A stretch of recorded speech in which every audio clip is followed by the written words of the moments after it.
Title: The Forgotten Man. The old folks of Black Hollow, Kentucky never talked about the Forgotten Man. Not after what happened to the McAllister twins in 1943, when their voices were heard calling from the woods long after they had vanished. Not after old Mr. Cartwright, who swore he saw a figure standing at the foot of his bed every night until the day he disappeared. They didn't talk about him, not because they didn't know about him, but because they knew him all too well. Not because they didn't know about him, but because they knew him all too well. For generations, children were warned never to stray too far into the woods past the abandoned coal mine. If you hear your name whispered in the trees, they'd say, "Run the other way. Don't turn around. Don't answer. Just run." No one knew where the story had begun, but every few years, a person would vanish without a trace. No footprints, no blood, no body, just gone. And in the days that followed, whispers would seep through the town like a sickness. Voices in the dark, names uttered in empty rooms, a presence lurking just beyond sight. A figure glimpsed in reflections, only for a heartbeat before vanishing. 1. The first whisper. It was the summer of 1987 when Aaron Harper first heard the whisper. A skeptical journalist from Chicago, he had spent months documenting urban legends across America. Black Hollow's legend intrigued him. There was no pattern to the disappearances, no leads, nothing but stories passed down like sacred warnings. Ignoring the town's hushed warnings, Aaron set up camp near the mine one night, determined to prove the legend was nothing but small-town paranoia. Midnight arrived, and with it came an unnatural silence. The crickets ceased their song. The wind held its breath. Even the trees seemed unnaturally still, as if they were listening. The night thickened, pressing down on his shoulders. Then, just beyond the tree line, a voice, a rasp, dry as dead leaves, whispered, "Aaron." A chill shot down his spine. It was impossible. He was alone. He clutched his tape recorder and turned toward the sound. Nothing. Then it came again, closer.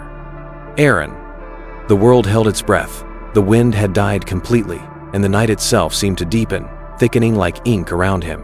The air was heavy, cloying, pressing into his lungs like unseen hands. The silence wasn't just empty, it was watchful. Then, a shiver of movement in the shadows. A distortion, as though something had shifted in the corner of his vision but fled before he could see. The darkness pulsed, almost breathing. Then the whisper returned, slithering closer. "Aaron." This time, the name slithered through the trees like a breath against his ear. His instincts screamed for him to run, but curiosity anchored him in place. He aimed his flashlight toward the whisper. The beam landed on a figure, a man, if you could call it that. Tall, gaunt, dressed in tattered 19th century clothing. His skin was the color of wet ash. His eyes, hollow pits of darkness. His grin stretched too wide, splitting his face like cracked porcelain. A wet sucking noise came from his throat, as if he was trying to speak, but had no voice left. His fingers twitched, moving in slow, jagged motions, like they were controlled by invisible strings. Aaron ran. 2. The endless chase. His pulse pounded in his ears as he tore through the trees, branches clawing at his clothes. He didn't dare look back. Then, just ahead, another figure. A woman, her face frozen in eternal horror, skin stretched tight over an emaciated frame. She opened her mouth as if to scream, but no sound came out.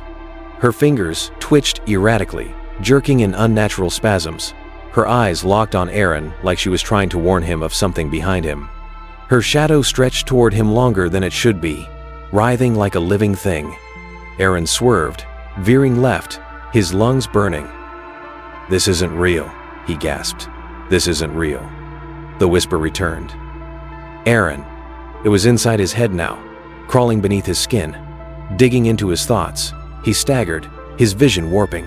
The world twisted and pulsed around him, like reality itself was unraveling. The trees bent impossibly inward, their trunks elongating and stretching toward him as if reaching. The ground beneath his feet shifted, growing soft and damp, like flesh. Then he saw them.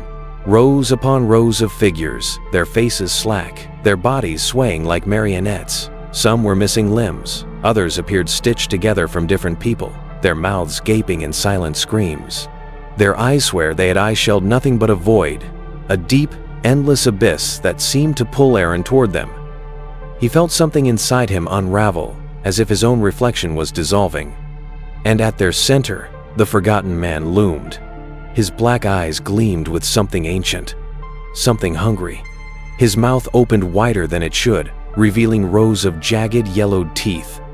A dark void churned within, filled with whispering shadows that moved on their own, their voices overlapping in agonized murmurs. His fingers elongated, stretching toward Aaron, warping into tendrils of darkness. Aaron tried to scream, but darkness swallowed him whole. 3. The Vanishing. The next morning, Aaron's campsite was found untouched. His car remained parked by the old road. His notebook lay open beside the extinguished fire. His tape recorder was still running, the cassette filled with nothing but static except for the faintest hint of breathing beneath the noise. The fire pit still smoldered, as if it had been burning only moments ago. But Aaron Harper was gone. The sheriff's search party scoured the forest, but they found no tracks, no struggle, only a single chilling discovery. Carved deep into the bark of a tree near the mine was a message, written in jagged, uneven letters. He said my name. Aaron's fingers trembled as he traced the jagged letters in the bark, his breath hitching in his throat. The message felt fresh, as if someone or something had carved it only moments before. A sudden gust of wind hissed through the trees, carrying with it the faintest echo of his own name. A cold dread settled in his bones. He tried to step back, but his feet felt rooted to the ground. The silence pressed in, suffocating. For the briefest moment, he had the sickening realization that he was not alone. The town buried his name like they had so many before. No one spoke of him again. No one mentioned the Forgotten Man.